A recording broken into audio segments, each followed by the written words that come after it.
Welcome back, everybody, to another episode of Minecraft Feed the Beast Monster Mod Pack. Salute. All right. I have been working on my storage system once again. This thing is becoming a full-time job. But the good news is I am making progress. Look at all the green lights. Green is good, and only one red. What I ended up doing was, because I had lots and lots of Certus quartz, I ended up making one of these 16 megabyte storage cells, and I formatted it in my partition editor in order to only accept cobblestone. That's it, cobblestone. Now you see that it says 17 of 63 types. Well, that's because if you actually look up cobblestone,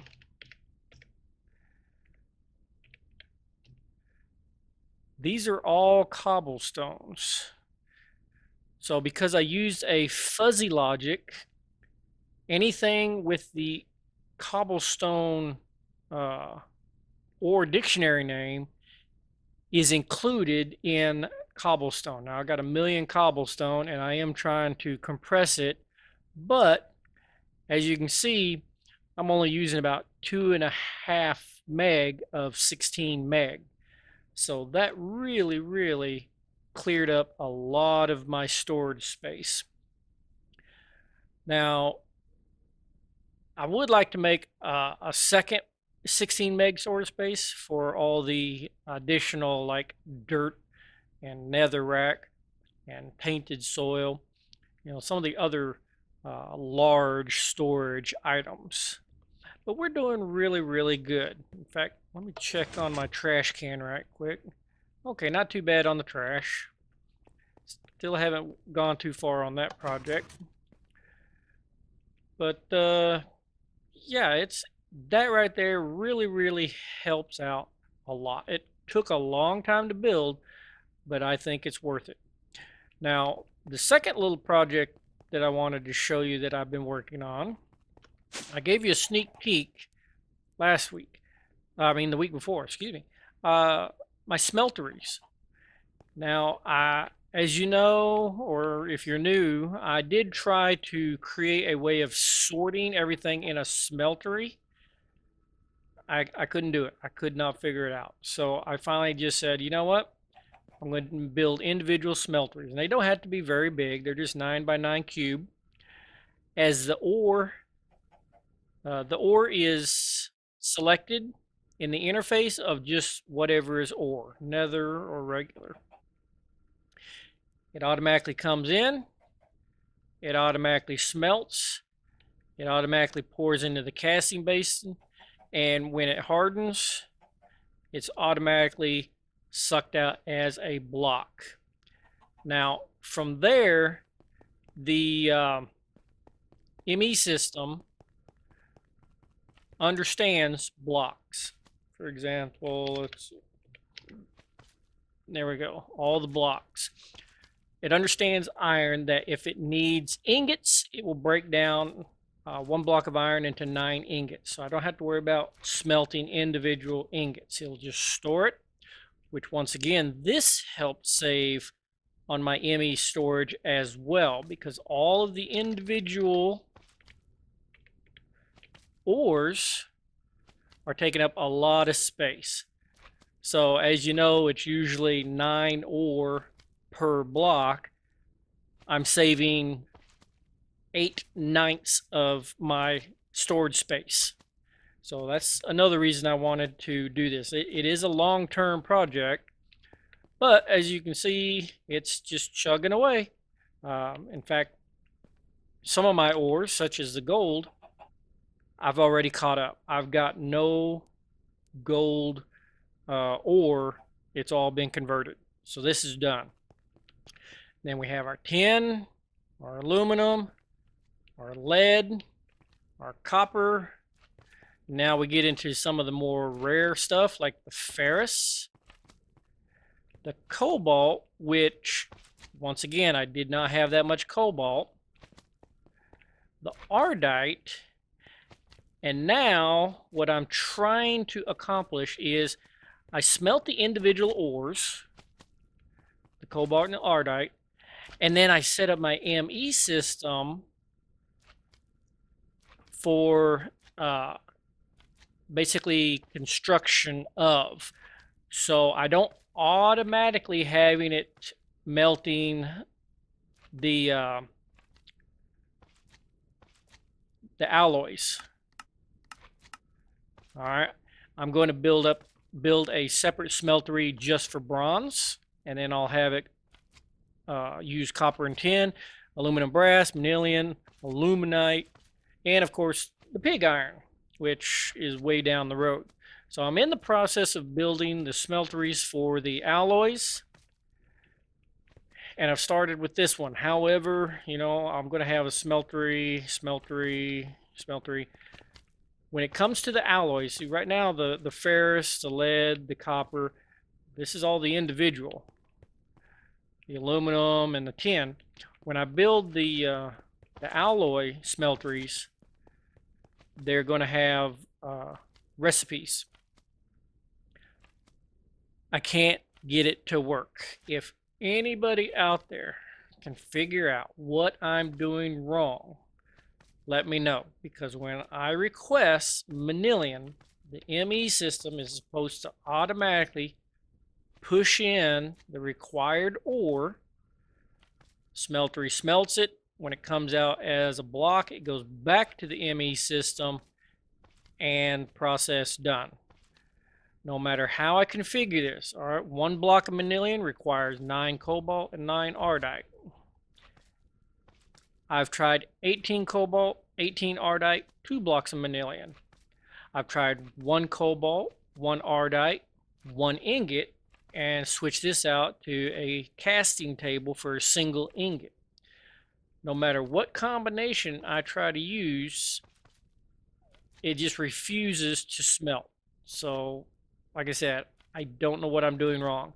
What I'll probably end up doing is I'll go ahead and make some of the other alloy smelteries, play around with them, and see if maybe it's a ratio thing, or if it's why is this not pumping out? Oh, it's pumping out. So it's taking a long time. I'm just not sure. But anyway, that's about all I've done here at the main base, because I'm still babysitting quarries for materials. In fact, I've needed more Certus quartz. And yeah, it's just not crafting. Requested, requires, it's just not working. All right. Now, I promised you all last week that I was going to go hunt a Naga in the Twilight Forest. So give me a second to prepare, and I'll meet you over at the Naga Arena. And we are back. Now, the reason I'm not on top of the Naga is because over there, I found a Naga, and as soon as you get close to it, it spawns. All right, now I've noticed with the Twilight Lich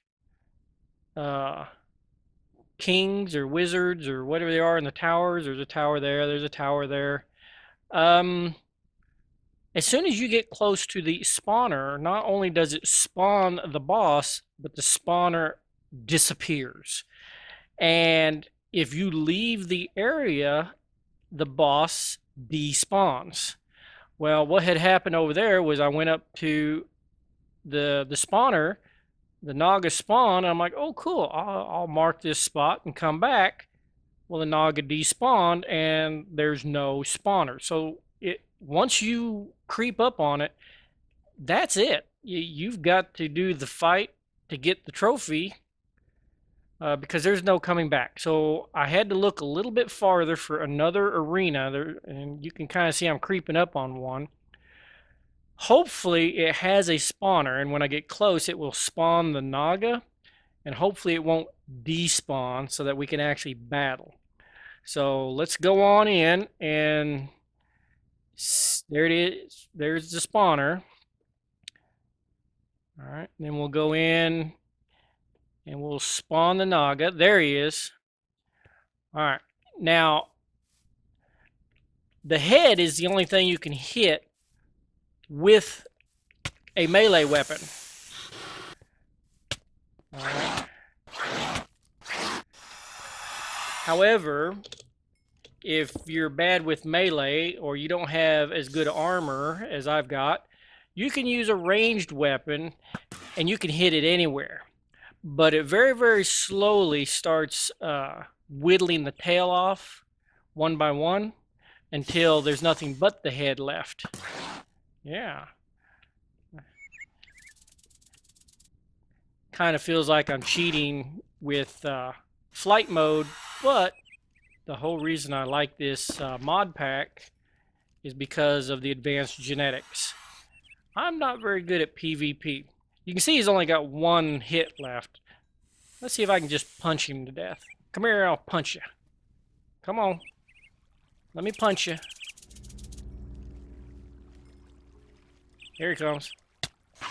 Ah! And there's my trophy. Ooh, what are these? Scales. What can we do with scales? Scales. Ooh, armor. Fire protection. Protection. That's cool. No boots or helmet. Maybe there is a recipe. I don't know. That's cool. I like the fire protection. Oh, hello, little birdie. Ooh. I should get a whole bunch of birds back at my base and just have them fly around. Alright, and there's our trophy. Did it drop anything else? Anything else in here? We still got a little bit more time. Let's go see what else we can find. Just a quick little update here. I came back to the Twilight Forest and I was greeted by a creeper. And if you remember what I was saying about always having a backup way out of here, it's not that big of a deal. Let's see here. We'll grab a extra lectern here. We got our book. We don't need no stinking portal. Haha.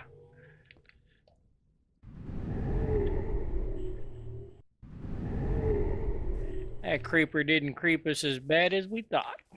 Oh yeah. Okay, before I leave the Naga Arena, I wanted to show you something real quick.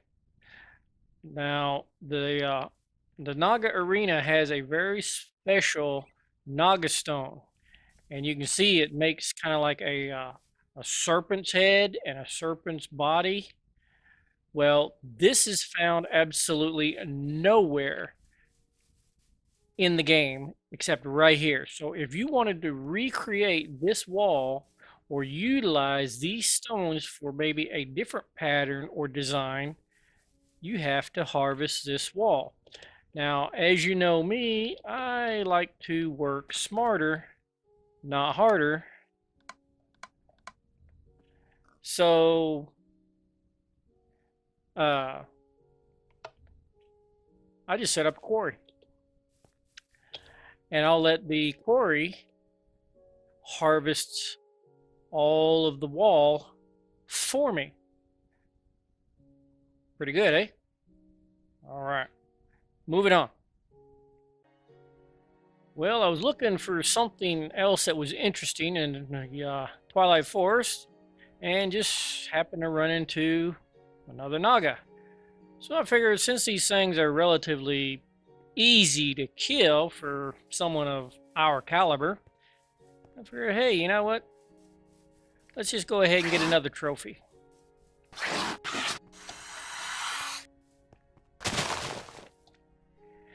Now the Naga is supposed to be able to... Come on. Don't be stubborn. Just die. There you go. Woo! Alright, lots of experience.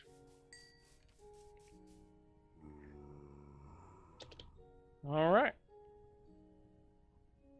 Moving on. Okay. I'm going to need some help on this one. I have no idea what this is.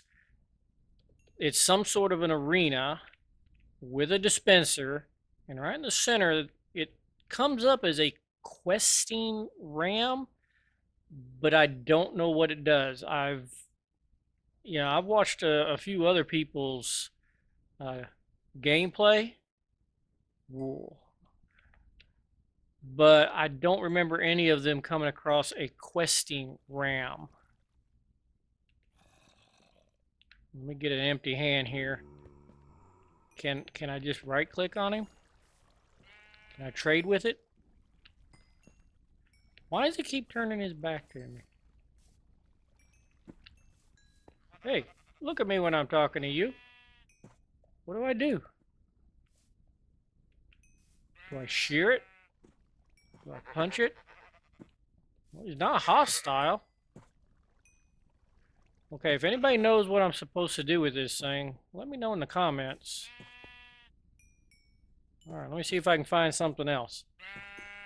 Okay, so I've explored around a bit, and I have not been able to find any more mob bosses. I think I'm going to have to figure out how to make a maze map or Twilight map or whatever it's called, and because those maps actually mark where the mob bosses are at, and instead of just poking in the dark with a rubber stick, I think it'd be better to just find what I'm looking for.